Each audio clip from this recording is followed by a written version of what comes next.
Il y a des moments où le cœur a besoin de calme. Bienvenue sous le ciel.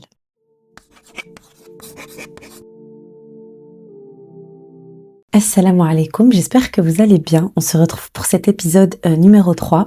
Il y a un petit peu de changement étant donné que j'ai changé de décor. C'est un endroit où je me sens beaucoup plus à l'aise pour vous parler. Du coup, Inch'Allah, pour la suite, ça se passera comme ça.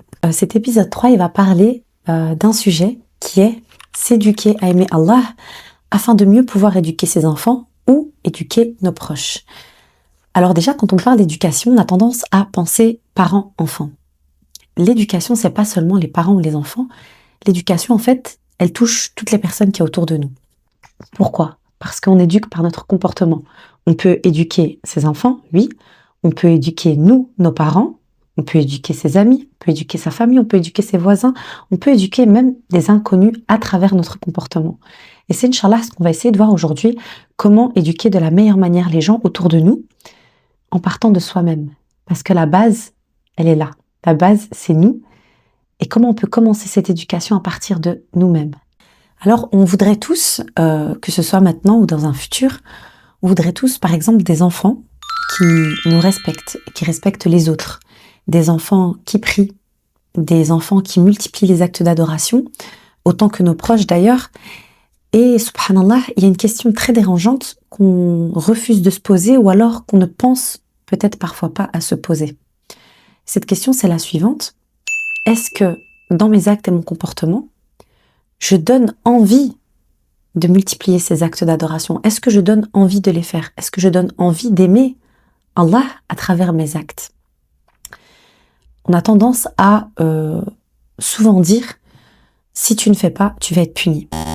Ceci c'est haram, ceci c'est haram. Le mot haram, le mot punition, le mot châtiment, ce sont des mots qui reviennent énormément dans notre vocabulaire en tant que musulmans. Et l'islam, c'est pas que ça. L'islam, c'est aimer aussi Allah, aimer faire des choses pour Allah. Et les gens autour de nous, ainsi que nos enfants, ils ont besoin de nous voir aimer les actes qu'on fait.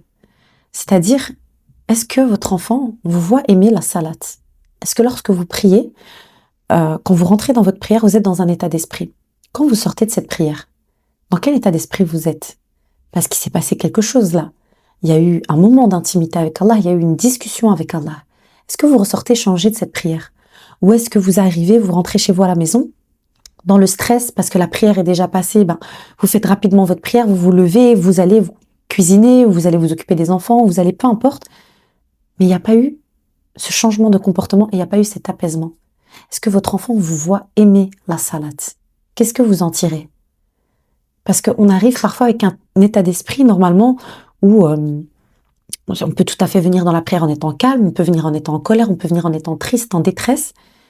Peu importe l'état dans lequel on vient, quand on sort de la prière, notre état il doit être amélioré. Il doit y avoir ce soulagement, il doit y avoir cet apaisement.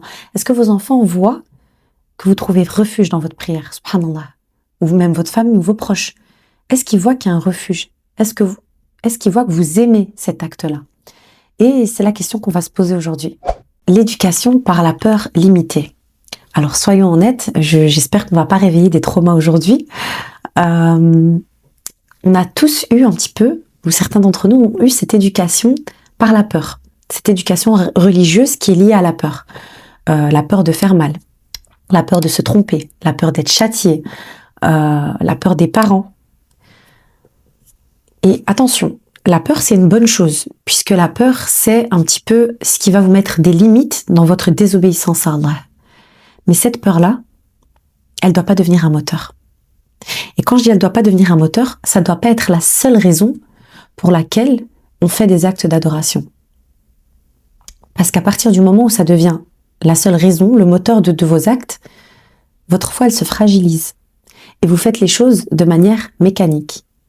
Vous levez le matin, vous priez, puis à midi, puis à 14h, et puis c'est le ramadan, vous jeûnez, vous évitez de voler. En fait, c'est mécanique parce que j'ai peur. Et vous savez ce qui se passe? C'est que votre foi, elle devient très lourde pour vous. C'est le simple fait de vous lever faire vos ablutions, ça devient lourd. Et imaginez-vous, si nous, en tant qu'adultes, subhanallah, notre foi, elle devient lourde pour nous, qu'est-ce que ça doit être pour nos enfants? Nos enfants à qui on donne cet exemple. Fais ou tu vas être puni. Fais ou tu vas être châtié. Si tu pries pas, tu vas aller en enfer. Et en fait, l'enfant, qu'est-ce qu'il développe? Il développe cette peur dans son acte et il développe cette peur de vous, en fait, finalement. Que s'il fait pas la chose, vous allez le punir, ou vous allez être fâché, ou vous allez vous énerver. Et qu'est-ce qui se passe quand vous n'êtes pas là? L'enfant, il fait plus. Donc en fait, vous produisez des enfants qui font des choses en votre présence, mais une fois que vous n'êtes pas là, il se passe plus rien. Pourquoi? Parce qu'il n'y a pas... En fait, il y a la peur dans la désobéissance, mais ce qui est encore mieux, c'est l'amour dans l'obéissance. C'est ça qui va faire grandir les actes, c'est ça qui va faire qu'on aime les faire. Et c'est cet exemple-là qu'on doit donner à nos enfants. Et comment on va le donner? Nos enfants, ils vont copier notre relation avec Allah. C'est-à-dire que je suis sûre qu'on a déjà tous été dans cette situation un petit peu où on voit un tout petit prendre un tapis de prière et nous imiter dans la prière, ou une petite fille essayer de mettre un hijab, ou des choses de notre quotidien en fait qu'on fait et on trouve ça super drôle quand les enfants imitent. Bien, ce genre de choses, ça doit vous mettre la puce à l'oreille. Les enfants n'écoutent pas votre sermon, ils regardent votre comportement. Donc vous aurez beau parler, répéter, et je suis sûre qu'il y a plein de parents qui se reconnaissent quand je dis ça, on répète 50 fois la même chose. Oui, je t'ai dit 50 fois de faire ça, je t'ai dit 50 fois de faire ça. Ça fonctionne pas. Parce que le comportement qu'on donne à côté, il n'est pas relié à ce qu'on dit. Par rapport à la prière, je vais reprendre cet exemple parce que c'est l'exemple le plus frappant et le plus facile à comprendre. Par rapport à la prière, quand votre enfant prie pas, vous vous énervez. Pourquoi t'as pas prié? Ou vous lui faites un sermon. Pourquoi t'as pas prié? C'est pas bien, même sans s'énerver. C'est pas bien, Allah il va te punir, et ci, et ça, et ça. Est-ce que vous avez déjà pensé à demander à votre enfant pourquoi il n'avait pas prié? Mais un pourquoi sincère. Et pas le pourquoi de la question rhétorique où on n'attend pas une réponse du pourquoi t'as pas prié. Non. Pourquoi est-ce que tu ne fais pas ta prière? Qu'est-ce qui t'empêche de faire ta prière? Et en fait, au-delà de ça, on va rajouter une question encore plus importante. En tant que parent, en tant qu'adulte, parce que c'est pour nos proches aussi, c'est pas que pour nos enfants. En tant qu'adulte, la question c'est pourquoi moi je prie? Est-ce que vous êtes déjà posé la question? Pourquoi je prie? Est-ce que je prie parce que c'est juste une obligation et ça s'arrête là? Est-ce que je prie parce que j'ai peur du châtiment? J'ai peur d'Allah? Est-ce que je prie parce que j'ai besoin de prier? J'ai besoin de ce moment avec Allah? Est-ce que je prie parce que je suis dans une détresse? Je suis dans une épreuve? J'ai besoin de demander quelque chose? J'ai besoin de remercier pour quelque chose? Quel est le moteur à vous de vos actes d'adoration? Et ici, on prend la prière. Je pense qu'il est super important, avant même de vouloir l'inculquer à qui que ce soit, de méditer nous-mêmes sur pourquoi on le fait. À part le fait que c'est une obligation. Pourquoi? Qu'est-ce que ça nous apporte? Est-ce qu'il y a cet amour dans notre acte? Est-ce qu'on le fait parce qu'on aime ça? Combien vont répondre à cette question en disant « Mais je prie parce que j'aime réellement prier, ça m'apporte quelque chose. » Je pense que ça commence par là. Avant de pouvoir donner aux autres, c'est nous-mêmes ici à l'intérieur, qu'est-ce qui se passe quand on fait un acte d'adoration? En fait, l'enfant, il apprend à travers ton comportement. Comment toi, tu vas réagir quand il t'arrive des belles choses, quand il t'arrive des mauvaises choses. Qu'est-ce que tu vas dire? Tu t'apprends une bonne nouvelle. Qu'est-ce que tu dis? Alhamdulillah. Mais est-ce que cette formule, elle sort de ton cœur ou elle sort uniquement de ta bouche? Est-ce que tu la ressens vraiment? Parce que c'est pareil que quand quelqu'un te dit « Ah, salam alaikum, est-ce que tu vas bien ?» ou « Alhamdulillah ». Est-ce qu'à ce moment-là, tu es vraiment reconnaissant envers Allah? Tu le ressens avec ton cœur? Ou est-ce que tu le dis de manière machinale?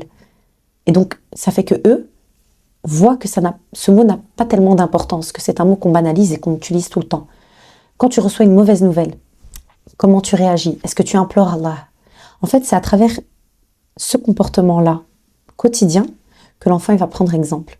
Et vous savez, parfois, on a tendance à faire comprendre quelque chose qu'on ne veut pas aux enfants. C'est qu'on leur montre que Allah, il est dur, Allah, il punit, Allah est lointain. Et est-ce que c'est ce qu'on recherche? C'est pas du tout ce qu'on veut. Allah lui-même, il se présente à nous-mêmes en disant « Je suis le tout miséricordieux, le plus aimant. » Subhanallah. Est-ce que vous avez déjà parlé aux gens autour de vous, à vos enfants, en disant la première chose qu'on dit d'Allah, c'est le tout miséricordieux. C'est pas Allah te punit, c'est Allah te pardonne. Vous voyez, il Il y a toute une différence dans la manière de prendre les choses. Et si Allah il se présente lui-même à nous en disant « Je suis le tout miséricordieux », pourquoi c'est pas ce qu'on inculque directement à nos enfants? Et pourquoi on veut directement passer par la punition et le châtiment et la dureté d'Allah? Aimer Allah dans ses adorations. Alors aimer Allah, c'est pas un discours, c'est pas une synthèse, c'est pas un texte que vous devez apprendre par cœur. Aimer Allah, c'est dans vos actes. Je prie, je prends mon temps, je ralentis, je parle à Allah, je comprends ce que je dis à Allah. Il y a beaucoup de personnes qui ont tendance à dire « mais je ne sais pas parler en arabe » et du coup, je l'ai déjà entendu plein de fois, ce sont des personnes par exemple qui vont venir étudier les invocations à dire dans la prière, étudier les sourates par cœur et ensuite les réciter dans leur prière, mais c'est du par cœur. Qu'est-ce que je dis à Allah? Qu'est-ce que je demande? Je ne dis pas que ce que vous faites c'est mal, c'est très bien, vous faites l'effort, vous faites ce pas, ce sabab vis-à-vis de votre din, mais qu'est-ce que vous racontez? Qu'est-ce que vous dites réellement dans votre prière? Et je suis sûre que la plupart du temps, vous n'arrivez pas à vous concentrer quand vous priez parce que vous ne comprenez pas ce que vous dites. J'en avais déjà parlé auparavant dans une vidéo et j'expliquais que une des clés de la concentration, et c'est la clé principale dans votre prière, c'est de comprendre. Ok, là je commence, Bismillahirrahmanirrahim. Qu'est-ce que ça veut dire? Sachant en plus que lorsque vous récitez la Fatiha, Allah vous répond. Qu'est-ce que vous lui dites? Qu'est-ce qu'il vous répond? Ça vous titille pas, vous voulez pas savoir? Parce que je suis sûre que ça changera l'entièreté de votre manière de prier. Quand j'invoque, qu'est-ce que je demande à Allah? Il vaut mieux, au début, si vous ne comprenez pas ce que vous dites en arabe, dites-le en français. Invoquez en français. Le temps de pouvoir apprendre, c'est pas j'invoque en français et je fais pas l'effort d'apprendre en arabe. Non, j'invoque en français et à côté, je fais l'effort d'apprendre en arabe pour pouvoir y arriver en arabe. Mais commencez en français. Il faut que ça touche votre cœur. Cette compréhension dans vos actes et la manière de faire chacun de vos actes d'adoration, que ce soit la prière, le jeûne. Pourquoi je jeûne? C'est quoi l'histoire du jeûne? Pourquoi le ramadan? Qu'est-ce qui s'est passé pendant le ramadan? Wallah, ça change entièrement votre manière, votre pratique dans vos actes. Ça change complètement. Vous voyez plus les choses de la même manière. Pourquoi le lundi et le jeudi, ce sont 2 jours blancs? Pourquoi on jeûne? Pourquoi 3 fois par mois, on nous demande de jeûner? Qu'est-ce qui se passe? Le vendredi, qu'est-ce qu'il y a? Et la prière au Fajr, pourquoi on prie de nuit? Pourquoi Allah nous demande de nous réveiller pour prier? Vous allez voir que, en fait, les actes d'adoration, c'est pas que dans la parole. C'est dans les actes. Voilà. C'est comment vous allez faire les choses et pourquoi vous les faites. Parlez avec Allah. Est-ce que vous parlez avec Allah dans votre journée? Est-ce que vous dites, Ya Allah, je suis fatigué. Ya Allah, j'ai besoin de ton aide. Ya Allah, je t'aime, même si je ne suis pas toujours capable de te le montrer de la meilleure manière. Ya Allah, je t'aime. C'est fou. Est-ce que vous le dites? Ya Allah, je t'aime. Quand est-ce que vous l'avez dit pour la dernière fois? Ou pour la première fois? Est-ce que vous l'avez déjà dit? C'est fou. On a tendance à dire à nos parents qu'on les aime, à nos enfants, aux êtres humains en général. On a ce truc de quand on aime quelqu'un, on doit le lui dire. On aime tous Allah. On ne le lui dit pas. Vous imaginez la beauté de l'instant, votre enfant qui vous voit implorer Allah, votre enfant qui vous voit déclarer votre amour à Allah. Ya Allah, je t'aime. Ça devient quelque chose de normal en fait pour lui. Et du coup, lui, le jour où il a besoin de dire quelque chose à Allah, il s'adresse à lui. Il ne se dit pas, mais il n'y a personne qui parle à Allah, on ne parle pas à Allah, on prie, c'est tout. Qui vous interdit de parler à Allah? Qui vous interdit de demander à Allah? Ya Allah, j'ai une difficulté, aide-moi. Vous n'êtes pas obligé de le faire que quand vous priez. Bien sûr, la prière, c'est un moment pour invoquer.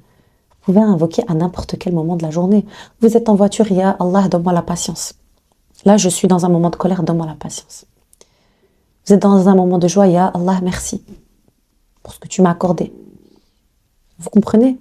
Il n'y a pas de barrière, subhanallah. Je ne sais pas pourquoi on se met cette barrière à ne pas parler ouvertement à Allah. Le prophète sallallahu alayhi wa sallam, il parlait ouvertement à Allah et pas que dans sa prière. Pourquoi nous ne le fait pas? Subhanallah, pourquoi on a cette difficulté à faire ce geste-là? Et encore une fois, on parle du comportement que nos enfants imitent. Si vous montrez à vos enfants que vous attendez pas d'avoir simplement une difficulté, vous attendez pas de remercier Allah, vous parlez à Allah à n'importe quel moment dans la journée, vous pensez pas qu'il va faire la même chose? Quand l'adoration, elle va devenir une relation, et une relation saine, parce que vous aimez ce que vous faites. Et un enfant qui voit son parent parler à Allah de manière naturelle, il pense pas que la religion c'est une prison. Au contraire, il se dit cette religion c'est une liberté, c'est un apaisement, c'est un refuge pour moi. Transmettre l'amour d'Allah à nos enfants. Concrètement, comment ça se passe? Déjà, on va commencer par arrêter de présenter Allah comme celui qui punit. On présente Allah comme celui qui aime. Bien sûr, Allah punit, mais ça vient après. Allah d'abord, il t'aime. Et ensuite, si tu fais erreur sur erreur sur erreur, il te punit. Mais qu'est-ce qu'il fait? À chaque fois que tu viens lui redemander pardon, Allah te pardonne.